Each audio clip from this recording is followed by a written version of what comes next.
that was Size, and I have got the name right. I've just been talking to the man, and we are now joined on the phone all the way from Australia by Size. Hi, Turk, I hope you're well. Yeah, I'm all good. I hope you guys are good too. Yeah. I pretty much have an idea of what the answer might be, but what's the weather doing over there? Well, at the moment, as soon as you rang, it started raining. That's about right. That's a little bit English, isn't it? Oh, definitely. We've stolen your sunshine. Yeah, you spoiled the sunshine. What a bugger. Well, it's been said that you display an obvious love for what you do. So, have you always wanted to be a musician?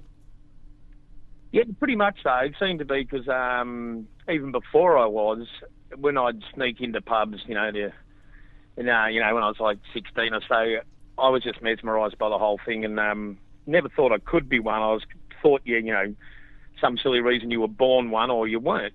But I always wanted to be one. I always had this feeling of floating up on stage and being part of that greatness. And then by chance, and we don't know why, my mum said what I want for my birthday, and I said a guitar, and she was as stunned as I was, and so we rolled on from there and never looked back. And so I actually really found what I wanted to do. Mm.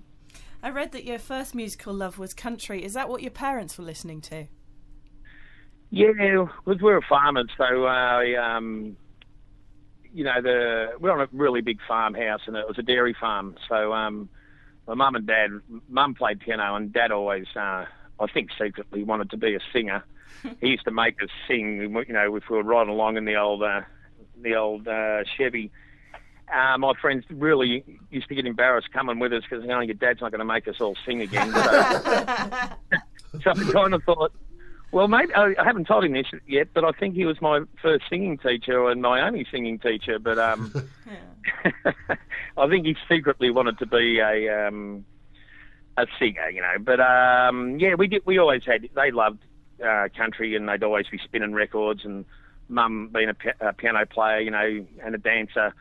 So that was the start of it until you got old enough to make your own decisions on what genre you're listening to. Mm. Well, I mean, then you got into something totally different by going for bands like Black Sabbath and AC/DC. Yeah, my sister came home. She was older, about 5 years older than me, or still is, obviously. And she came home with a full collection of Black Sabbath she'd bought at a garage sale, and said, "Here, you should have this." So it was all records, and I put that on, and I just thought, wow. I didn't know, because being country, we were a little bit more excluded.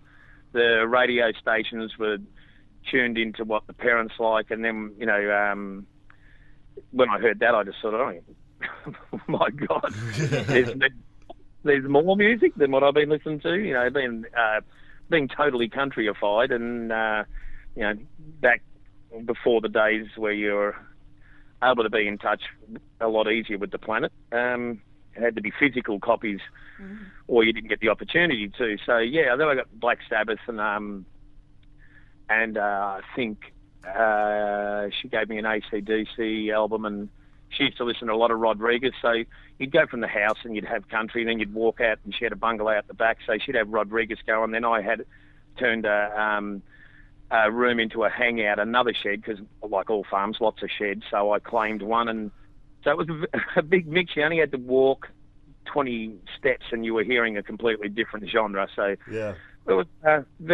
all our family loved music. Well, you're saying you got your first guitar around the age of 20, and it's been described as your friend in moments of solace. So can we relate to that? Yeah, well, it just is. I think, I think it is like that for, all musicians. If they keep on going, a lot of people want to play, but I think there's something happens where I always feel that music chooses you. You don't choose it. And if you're, if it's meant to be, it will happen. And I think what it is, it does become your friend, as everyone's life is. You're in and out of relationships, whether they're girlfriend, boyfriend, or just friendships or family or whatever, or, you've stuffed up and you feel like you're the bugger in the whole deal. whichever way, good or bad, it becomes a true friend.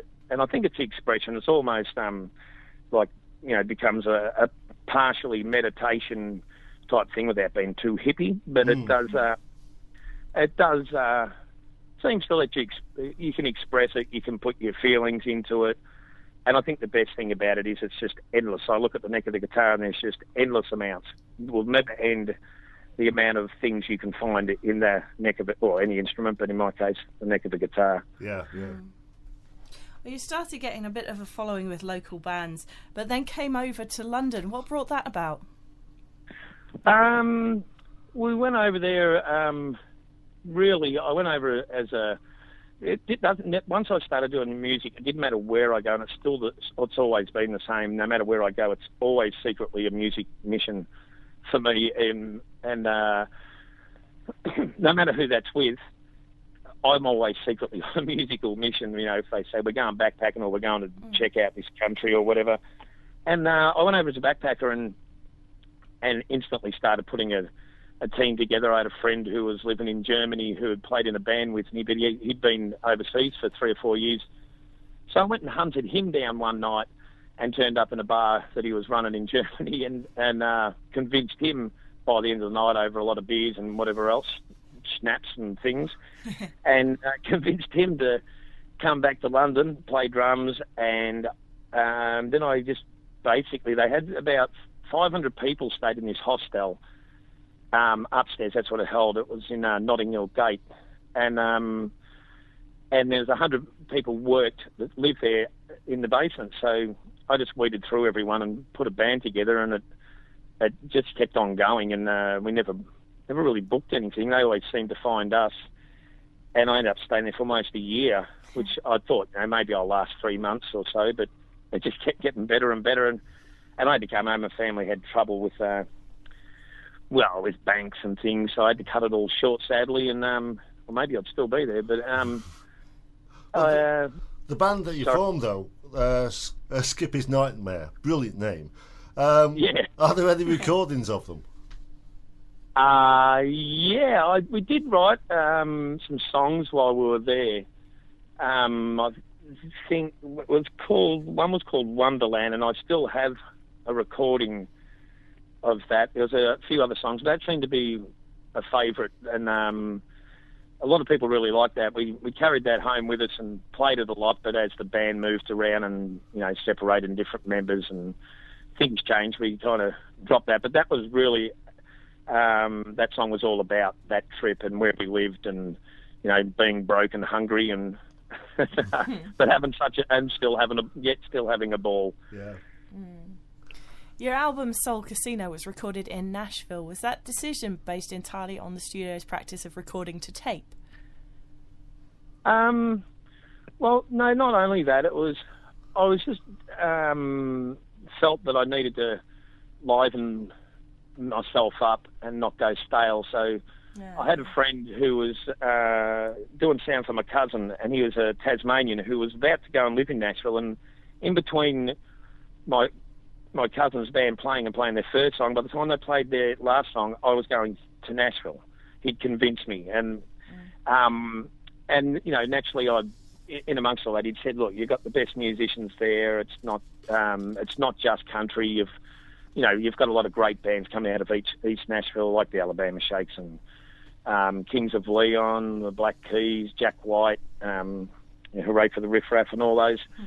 And so it was really that I thought it'd be, apart from being scary, and I think if you're not scaring yourself in your career, then you're probably standing still. So I thought, well, this scares the pants off me. Let's go do it.